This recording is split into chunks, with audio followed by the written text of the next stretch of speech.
Okay, so coming into forward folding postures, remember that folding folds,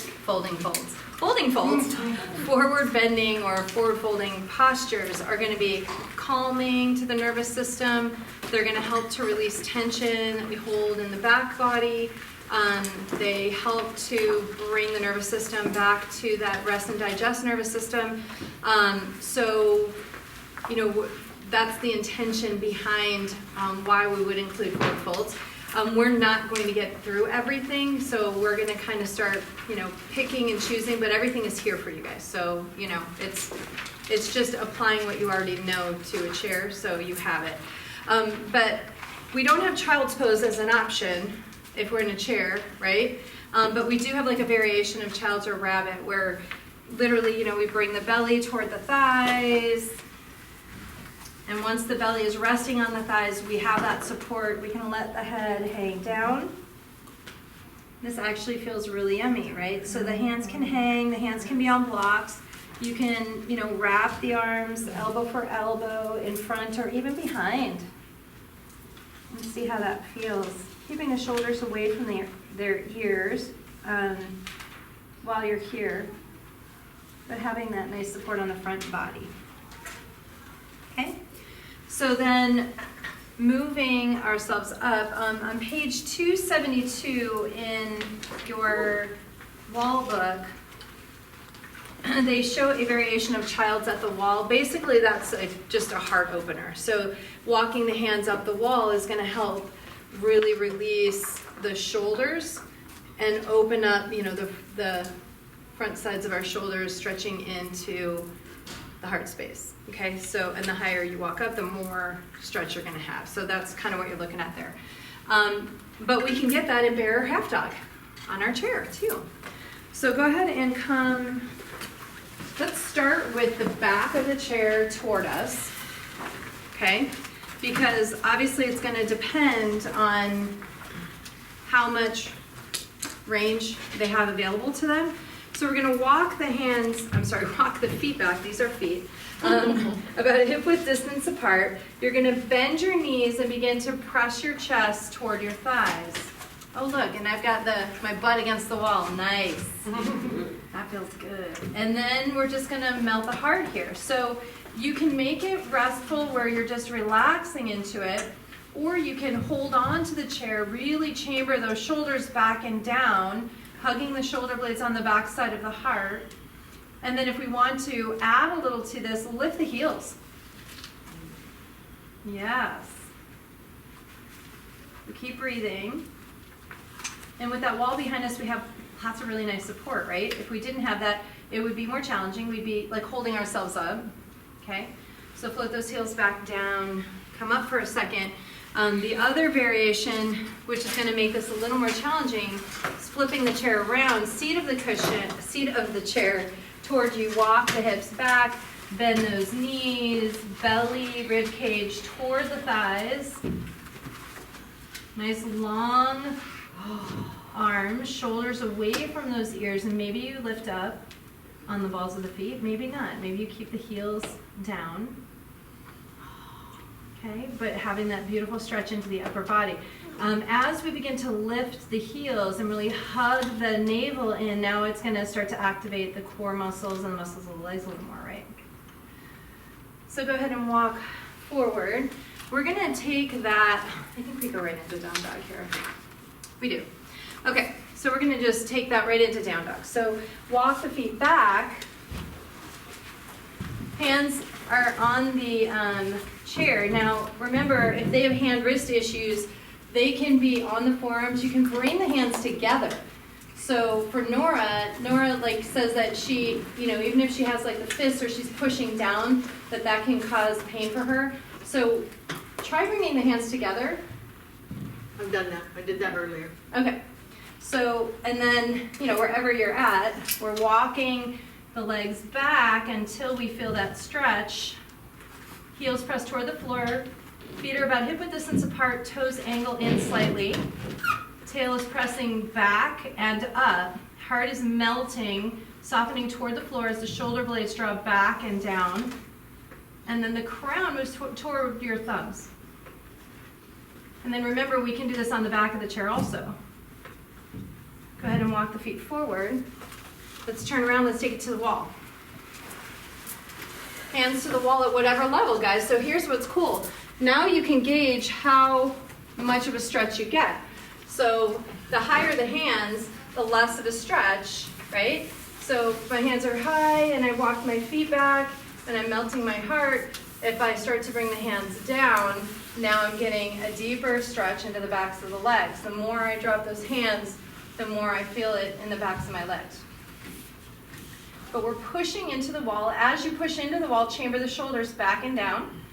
Keep pressing the heels toward the floor. You can kind of pedal it out if you want to, walking your dog. Right? Lots of breath. And then walk forward. Forearms are also an option. So we're here. And when we bring the hands together, we don't have that pain in the hands and the wrists in the same way because we're not pushing into them. They're just hanging out. It's also a different stretch. Yeah. Total different stretch. Feels good though, doesn't it? Mm-hmm. So this is like a dolphin variation, which can also be done on the chair. But it's going to be a lot more intense because now we're lower. Right? The lower the upper body, the more weight bearing, more weight load you have into the upper body. So when our upper body's up here, we have less. The more we bring it down, now we have more weight bearing into the upper body. Okay? So, you know, you might be here.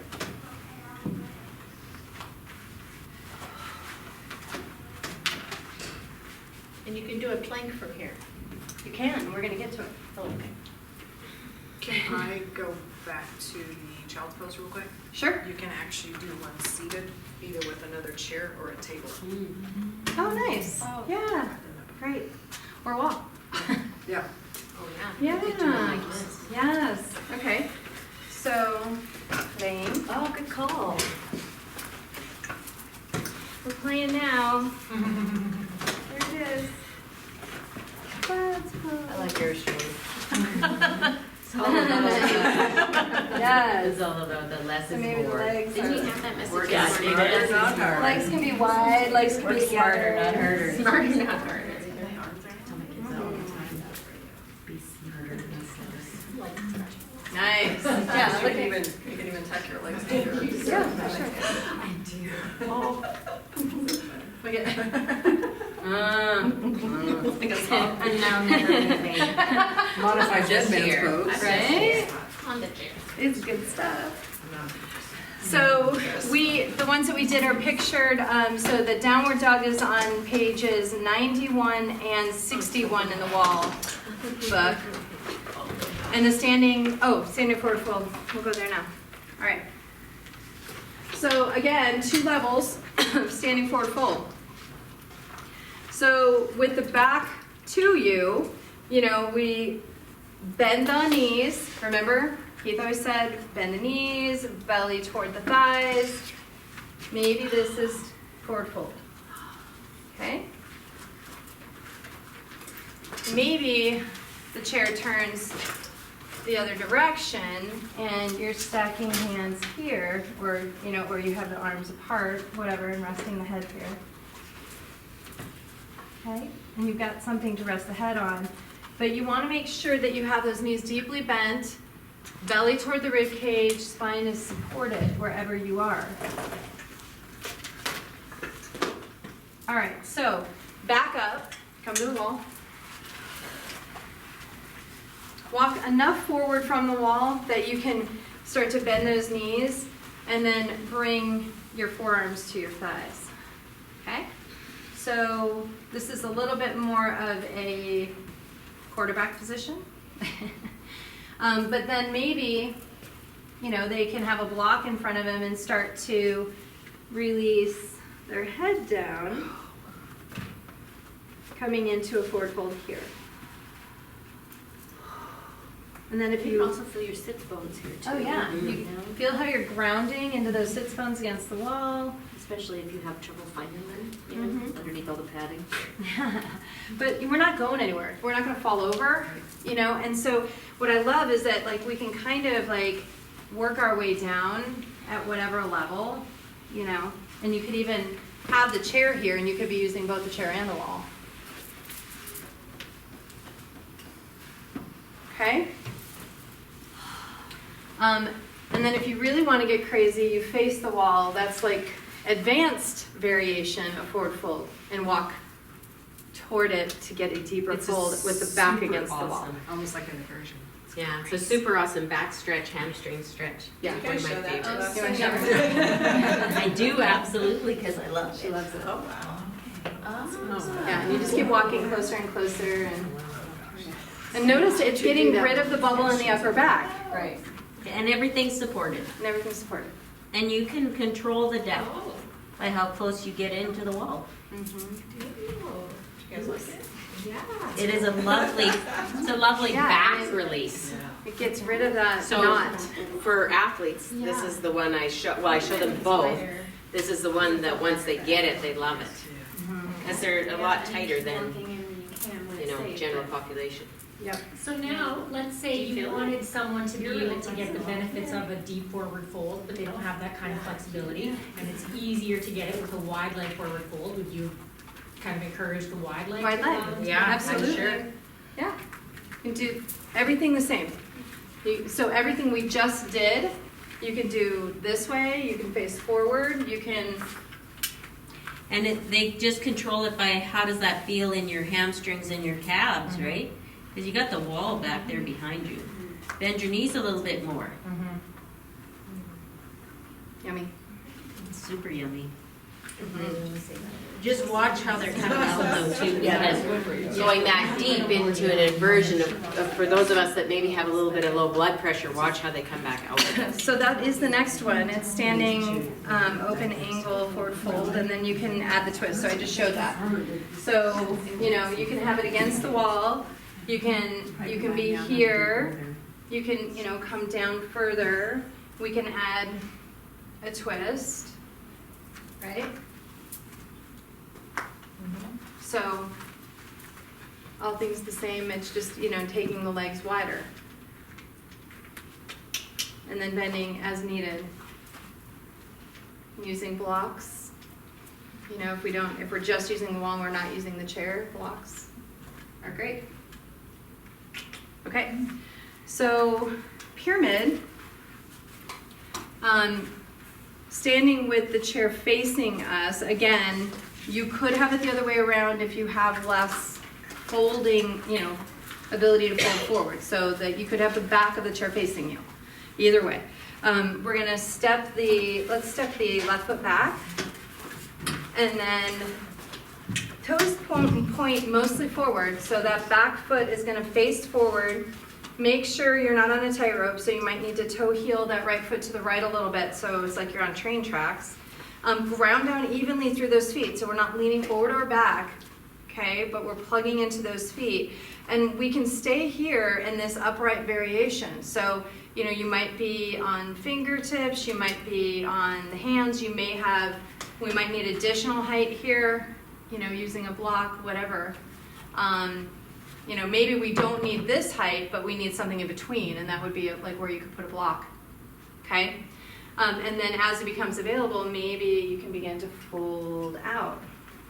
You can even rest your head there, nice.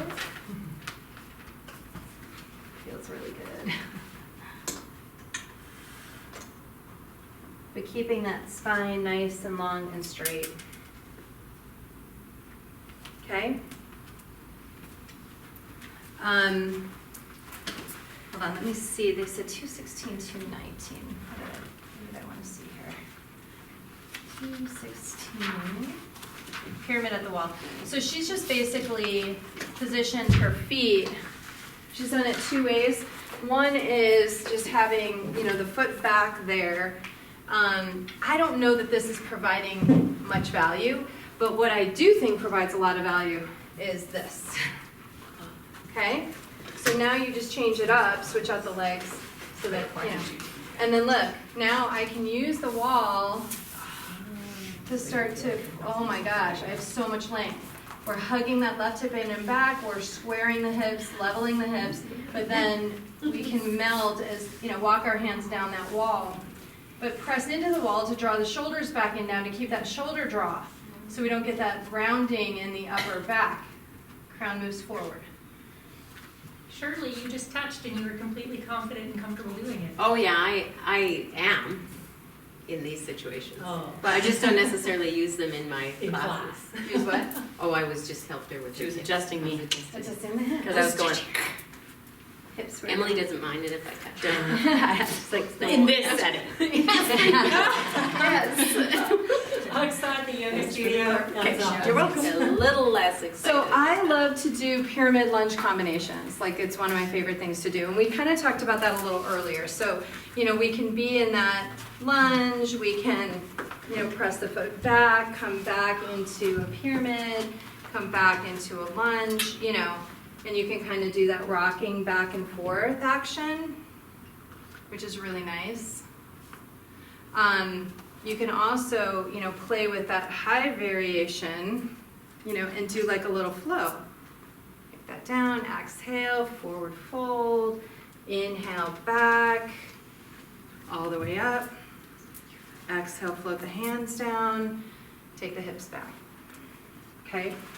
So, you know, just because you're on a chair or using a wall or whatever, remember we can still flow, we can still get creative with our sequencing, you know what I mean? We can go places.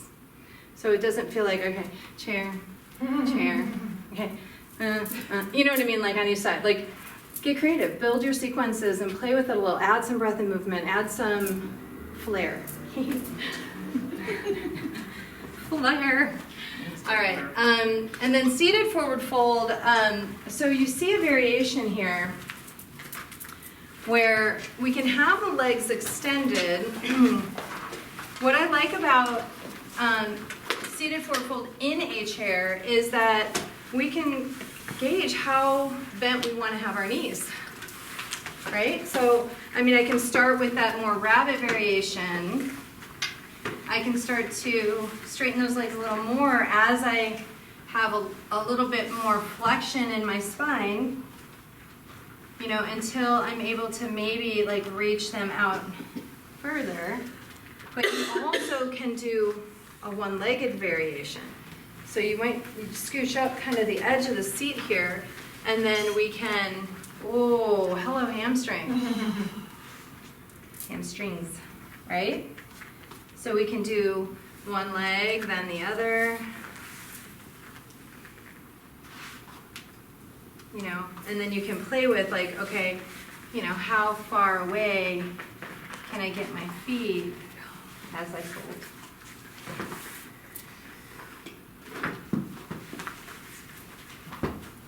And yeah, bolsters are great because they keep your feet there so they're not going anywhere. Feels yummy. I feel an opening in the shoulders when you do that too. Yeah. Back here. Mm-hmm. Yep. Especially because, so, when we do standing forward folds, we spend so much time worrying about trying to get the dang hands to the floor that we forget the beauty of the poses. When we bend our knees and we have our rib cage to our thighs, and then we just allow, you know, the head to begin to hang, and then as it's available, we can, you know, straighten those legs more. But as long as we can keep that minimal space between our belly and our thighs, everybody's so busy trying to do this. And he said, yeah, okay, just come and see me later when you have a herniated disc. You know what I mean? Like, it doesn't even feel good. You know? So teach them to err on the side of what is going to be the best expression of the pose for their body. And for most of us, not straight legs. Can you adjust that? I mean, can you make a gentle suggestion, I mean, it's hard. I do my best to cue that in setting it up. Bend the knees, chest to the thighs, keep them connected. I mean, all of that. And they won't do still it. come apart. Yeah. So is there an adjustment? Is there a touch to kind of encourage that? I tell them bend their knees until there's no space between the rib cage and their thighs. Yeah. And they'll be like, and I'm like, this, and then I'll say, this is the number one injury in yoga. And it's not an easy injury. Like you can rupture a disc, or, you can create other issues like where you can actually tear the hamstring. Tear From the top of the right hamstring where from the bone. insertion is. Yeah, at the insertion point. And that it happened to me. feels, yeah. So the fear of God's a good adjustment. And I'll say it. I'll say, look, it was a pyramid for me, but I got adjusted where somebody crammed me into the pose, hamstring like, and like, yeah, a year to heal from that. And I still, every once in a while, feel it, years later. So it's a big deal. And, thankfully, it was a hamstring. Yeah. and Because not if it something was, else. where I ruptured a disc, that would be a much different journey. That's the toughest one to get people to adjust. I know. Even no matter how you cue it, and they'll do it, start going into the pose, and then there it is. There it is. Yeah. I sometimes teach it from the bottom to the top as opposed from the top to the bottom. Same. So you bring them into a squat first. Yep. Belly to the thighs. Keep the Hands belly on to the blocks, thighs yep. and lift up. Don't ever let your belly go. The minute your belly starts to leave, So sometimes I just teach it from the bottom to the top and see if they start to get. It's just, I think, too, repeated cueing and then repeated demonstrating as you, the instructor, even though like many of us as instructors can get our legs all the way straight in our forward fold, can get our hands to the ground, but I don't demonstrate that. I always demonstrate. I always demonstrate with my belly on my thighs. yeah. But I personally can get my legs almost straight and keep my, but that's come from practice, Years of right? practice. And that. And even when I have those days where I absolutely can do it, I Yeah. don't do it in front of my class. No. That's a good point. I hadn't thought about that. Back off. And you can only, Because they'll do what they see you doing. Yeah, because I cue it like that. Yeah. Bend the knees, hands Yeah. to the ground, bring the fingertips back Yeah. in line in line with the toe tips, keep them there, and then lift. The minute they see you straighten your legs, they're gonna straighten theirs. Yeah, so I didn't think about that. Yeah. So, tame our egos. It's because that's our ego at that point. That I have to show you that, I can, No. Our interest is for our students. We are teaching for them, not for ourselves. Now, if you want to do that in your practice, great, do it all day long. You know what I'm saying? But if you are up in front of that classroom and you are instructing, err on the side of safety every time. And it does not matter if I'm using props, if my knee is on the ground, if my, whatever. That's where I will go when I start to notice my class, they're doing what I'm doing. Okay, now dropping my knee and I'm using blocks and, whatever. Okay, so that will change things once you start to do it, because then it gives them permission to modify. especially like in these types in this type of demographic, you absolutely have to be comfortable using props because you need lots of props, and you have to use them. I think the thing that I learned the most from teaching chair is how valuable it's been for me personally to learn about my own body, my own postures using the chair. Like when I stopped thinking about it as a lesser practice and thought of it as how is this practice informing my own postures and what does that feel like for me, like that changed how I taught my chair classes, I think. Yep. And I rather enjoy it. There's many days that I would, back-to-back chair classes, yes, sign me up. I'm good with that. Because it's much easier on you as an instructor too. Think of the number of classes you teach perhaps in a week. Having a few chair yoga classes in there is quite nice, quite lovely. I think Charlotte alluded to that this morning too, when she was talking about, attending a power yoga class or there was a gentle class followed by a power yoga class, and then one day it kind of dawned on her that she got what she needed out of the gentle. Many days. It took me many, many injuries to appreciate a slower, quieter practice. And going through yoga therapy training completely changed my practice because I was all power, power, power, power. More is better, faster is better, you know. And years of that, and my body was like, sister, that's not what you need anymore, you know.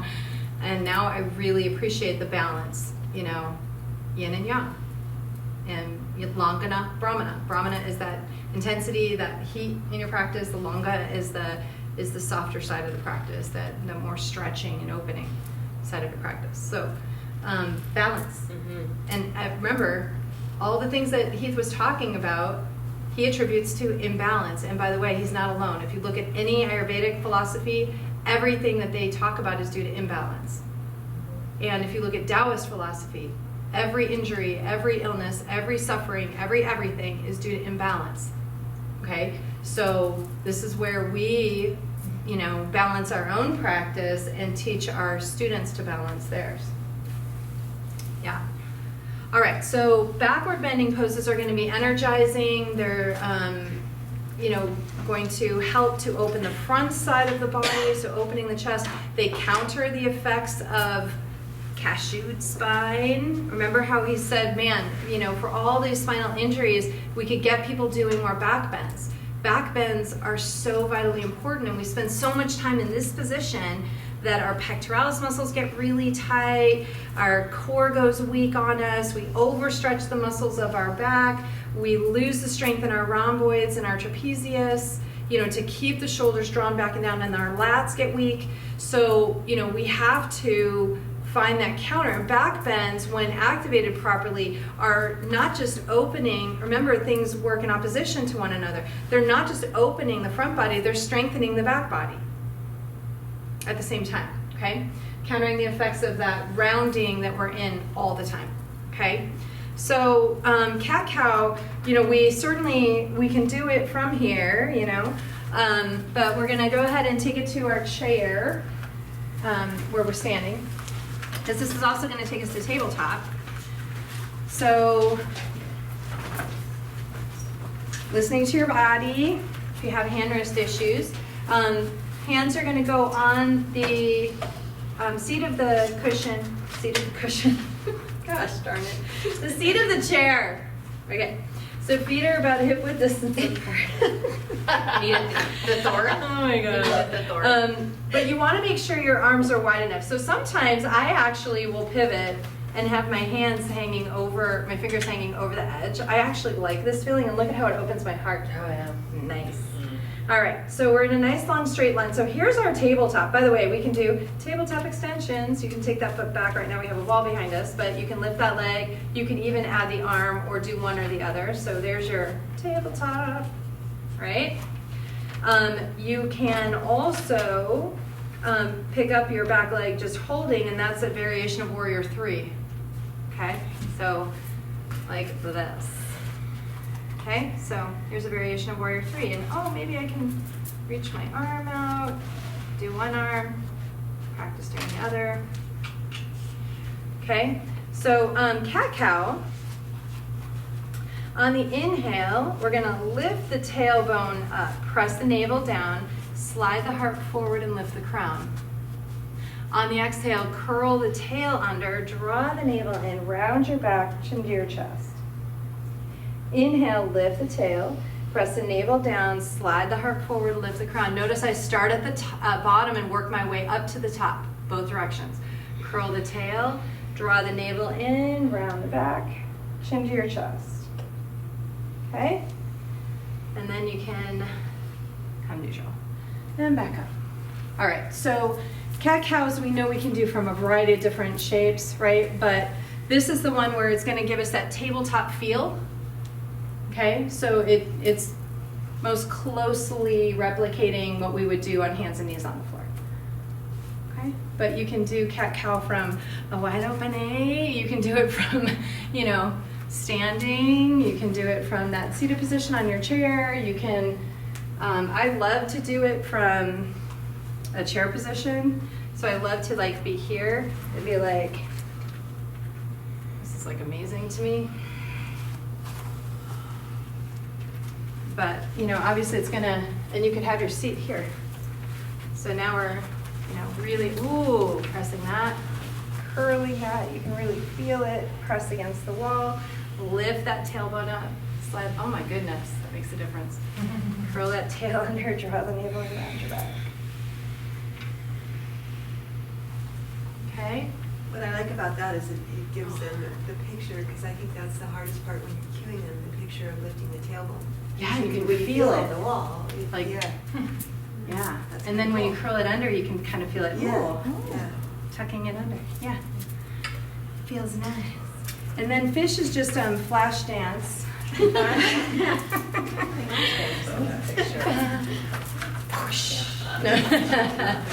And then I'm gonna come out and dance for you, no, I'm not. Like warmers and Like warmers and, well, look, I know, it's exactly. I just need her headband, and good to go. All right, so anyway, so just, that's a, you know, a back bend variation. So you'll see, you know, I just, literally, I kind of scooched myself forward. I can keep my feet on the floor and then press my elbows into the back of my chair to lift my heart and draw my skull back. This is actually really nice. And then, you know, if it's available, you can maybe straighten one leg, both legs. Feels nice too. So, you know, like if you want to do a different variation of like a cat-cow, like, whoa, hey, and then I'm going to come forward and around. Now I'm in like rabbit. And I'm going to bring the hands behind me, engage my core, press the elbows into the back of the chair, lift the heart. Okay. Keeping that core engaged, pushing yourself up, folding. Nice, huh? All right. And then you see a variation of bridge. I do not do that with like special populations. And there's another variation of that where I'm in a reverse tabletop, but I didn't have that pictured in here. A reverse tabletop would be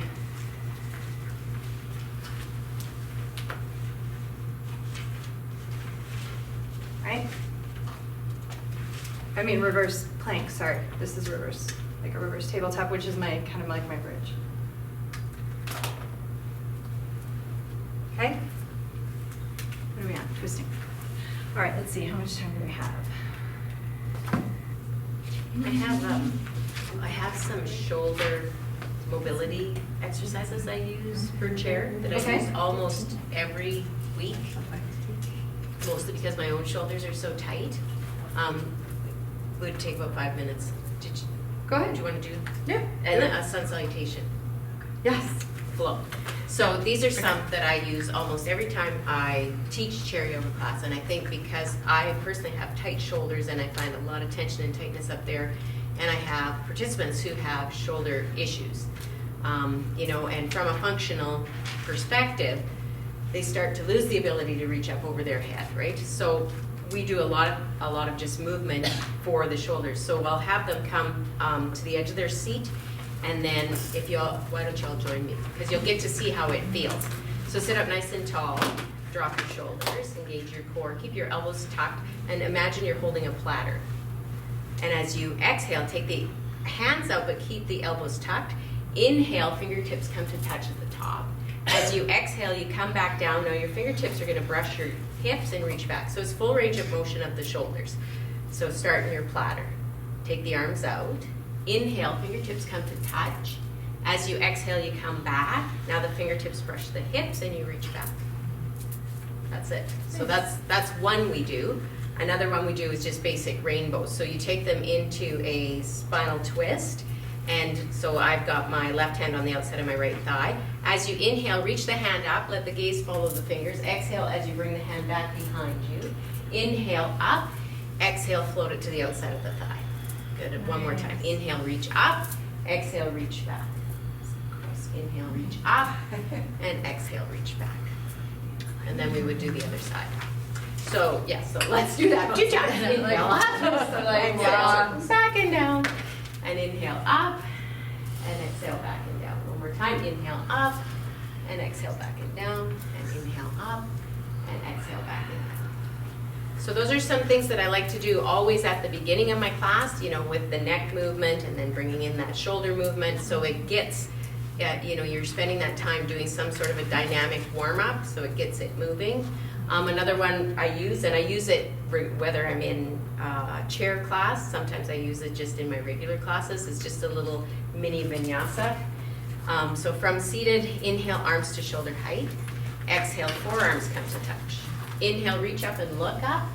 Heels of the hands behind your head, lift your elbows and lift your gaze. Inhale, reach up, and exhale, rain your fingertips down. Good, one more time. Inhale, shoulder height. Exhale, forearms come to touch. Inhale, reach up, look up. Heels of the hands behind the head, lift the elbows. Inhale up, and exhale, rain the fingertips down. I would do that like 3 or 4 times, and then I would take their hands behind their back and do a little chest expansion. And then I would do sun salutations, so seated sun salutations. So from seated position, inhale all the way up. Exhale, cactus arms. Inhale, hinging forward. Hands come to the thighs. Exhale, forward fold. Inhale, hands to the shins, flat back. Exhale, fold. Keep your left hand on your ankle. Inhale, your right hand high, gaze follows. Exhale, forward fold. Inhale, left hand high, gaze follows. Exhale, forward fold. Hands on the shins, flat back. Inhale. Exhale, fold. Inhale all the way up. Exhale, hands to your heart center. And that's how I would bring sun salutations in. That gets them moving pretty much full range of motion, upper body, right?